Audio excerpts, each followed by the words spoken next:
जो जेल के पास चौकी है, चौकी प्रभारी ओझा जी हैं, वो जबरदस्ती चाहते थे कि पोस्टमार्टम करा दिया जाए। अगर कोई आत्महत्या भी करना चाहे तो या तो कैदी बचा लेगा या फिर जो है बंदी रक्षक बचा लेंगे। तो 30 फीट का पेड़ है, जो तना जितना है उस पूरे तने को जो है कटीले तार से घेरा हुआ है। तो कटीले तार पर अचानक से चढ़ जाना संभव नहीं है। पूरे जेल में 56 सीसीटीवी कैमरे लगे हुए हैं।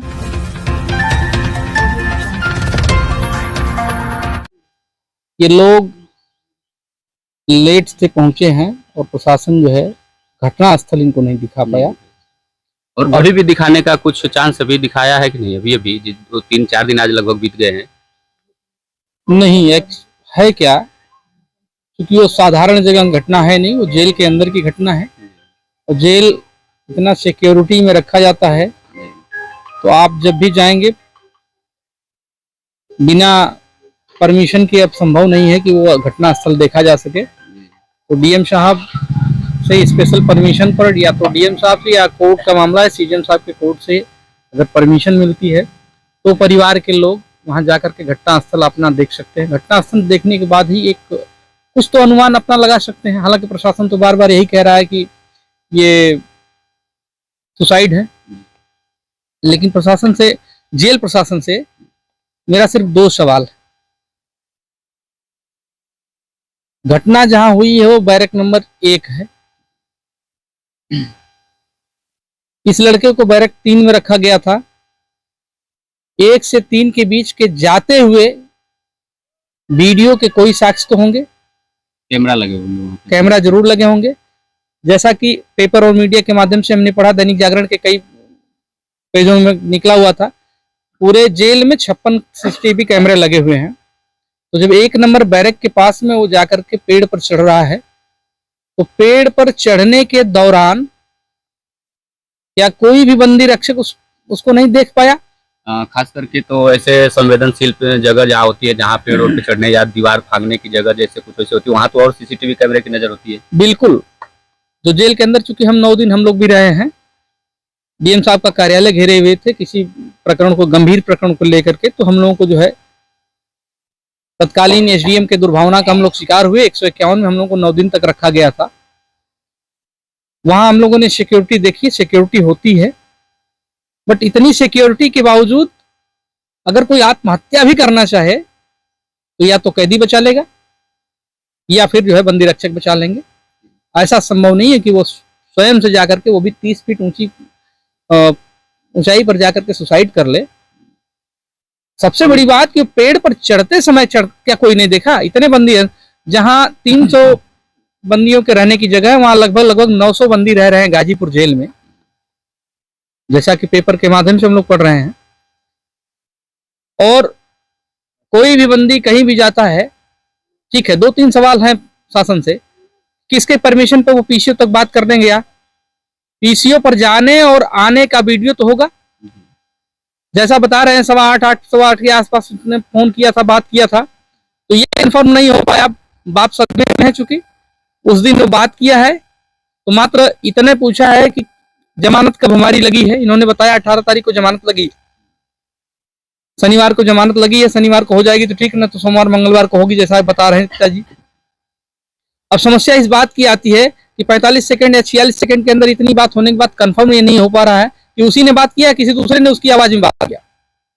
अब सवाल ये उठता है, अगर उसने बात किया है तो आधे घंटे के अंदर सुसाइड कैसे कर लिया, और उस आधे घंटे के दौरान ही वो पेड़ पर कैसे चढ़ गया, और पेड़ पर चढ़ करके ऊपर फंदा 30 फीट चढ़ करके फंदा कैसे लगा लिया? और ऐसा भी तो है, उस पेड़ पे, जिस पेड़ पे बताया जा रहा है, उस पे वो नीचे से कुछ लोग कटीले तार भी लगाए हुए हैं। जो लोग वहां देखे हैं, या कुछ लोग ऐसे भी हैं क्षेत्र के हमारे जो अंदर रहे हैं जेल में, आते जाते रहे, वो देख करके बता रहे हैं कि 30 फीट का पेड़ है, जो तना जितना है उस पूरे तने को जो है कटीले तार से घेरा हुआ है। तो कटीले तार पर अचानक से चढ़ जाना संभव नहीं है। ठीक है, 10 फीट 12 फीट की ऊंचाई पर उसका तना होगा, उसके बाद 30 फीट बताया जा रहा है, टोटल 20 फीट और ऊपर होगा। तो 10 फीट चढ़ने में ही कटीले तार पर हमको लगता है कि उसको 15-20 मिनट लग जाएंगे, और इतना आसानी से जो वह कह दिया जा रहा है कि 30 फीट ऊंचाई पर जाकर के चढ़ करके फंदा लगा करके कूद गया, तो ये तो संभव नहीं लग रहा है।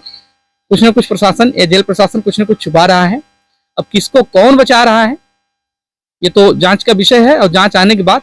लेकिन हाँ, क्षेत्र में क्योंकि क्षेत्र में हम लोग समाज सेवी हैं, हम इनका मामला न लेकर के इस तरह की किसी के साथ घटना न हो, इसकी हम लोग जांच निश्चित तौर पे कराएंगे। चाहे वो हमें कहीं भी जाना पड़े, हाई कोर्ट से ऑर्डर कराना पड़ेगा तो भी मैं कराऊंगा, लेकिन इस घटना का पर्दाफाश हम लोग करा के मानेंगे। वहाँ पे जेल के अंदर कोई है जो दारू वारू पी करके भी ऐसे कैदियों इसलिए को हम लोग परेशान करते हैं? जब हम लोग 2020 में थे, उस दौरान हम लोगों ने एक अनुभव किया। जेल में जो है एक जेल पुलिस है, तो त्रिपाठी करके, नाम एग्जैक्टली ख्याल नहीं इस समय हमको है।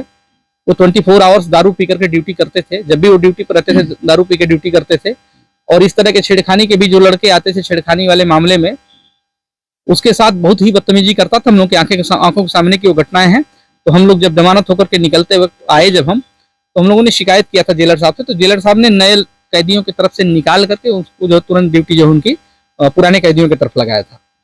तो ये अनुभव हम लोग का है कि वहाँ बदतमीजी तो प्रशासन के लोग करते हैं, क्योंकि बाहर तो चीजें बाहर की चीजें रहती, पब्लिक में आ जाती तो बदतमीजी करना उतना संभव नहीं। लेकिन अंदर अगर आप करते हैं तो उसके पास कोई साक्ष्य बनाने का कोई यंत्र तो है नहीं, इस वजह से वहाँ होती है बदतमीजी, तो करते हैं। पीएम हाउस पे जब प्रशासन के द्वारा बिना किसी गार्जियन के उन अमन की बॉडी को जब ले आया गया था, उस वक्त पोस्टमार्टम करने के लिए भी अंदर रखा गया था। उस वक्त आप लोग वहां मौजूद थे, आप लोगों ने रोका था, उनका गार्जियन नहीं था, कोई गार्जियन नहीं था कि जो बॉडी को देखा हो। उससे आपको क्या लगता है? देखिए, बॉडी जब पीएम हाउस के पास रखी हुई थी, मैं पहुंचा था और ग्राम सभा के क्षेत्र पंचायत सदस्य भाई राजेश यादव जी पहुंचे थे, साथ में हम दोनों भाई गए थे। वहाँ बॉडी ऐसे ही रखी हुई थी, साधारण तरीके से पैक्ड रखी हुई थी। जो प्रोसीजर है, जो प्रक्रिया है कि कोई घटना हो जाए तो परिवार को पूरी तरह से दिखाने के बाद सील किया जाता है। खैर, परिवार लेट पहुंचा है, सील हो गई, उसकी भी शिकायत नहीं है। लेकिन जब सील होने के बाद जब परिवार आएगा, पोस्टमार्टम से पहले परिवार को लाश दिखाई जाती है और पूरी तरह से दिखाई जाएगी कि कहाँ कहाँ उसको चोट है नहीं है। पूरी बॉडी पर कंफर्म वो कर लेगा कि नहीं कहीं चोट है नहीं हो अपनी आंखों से। इसके बाद सील होगी पुनः, फिर तब इसके बाद पोस्टमार्टम हाउस में वो लाश जाएगी और लाश जाकर के जो है पोस्टमार्टम होगी। परिवार के पहुंचने से पहले वहां के जो जेल के पास चौकी है, चौकी प्रभारी ओझा जी हैं, वो जबरदस्ती चाहते थे कि पोस्टमार्टम करा दिया जाए। तो मैंने जो है सीओ सिटी साहब से फोन करके बात किया। सबने कहा कि बिना परिवार को दिखाए आपको पोस्टमार्टम नहीं करना है। परिवार आएगा, परिवार को दिखा करके लाश दिखाएंगे आप, इसके बाद पोस्टमार्टम करेंगे। पोस्टमार्टम करने के बाद सौंपेंगे। इतनी जल्दी क्या थी प्रशासन को? इससे आपको क्या अंदेशा लगता है? प्रशासन कुछ ना कुछ तो छुपा रहा है, किसी न किसी को तो बचा रहा है। अब किसको बचा रहा है, कौन बचा रहा है, ये जांच में आएगा जरूर। हम लोग जांच करा के ही मानेंगे इसको।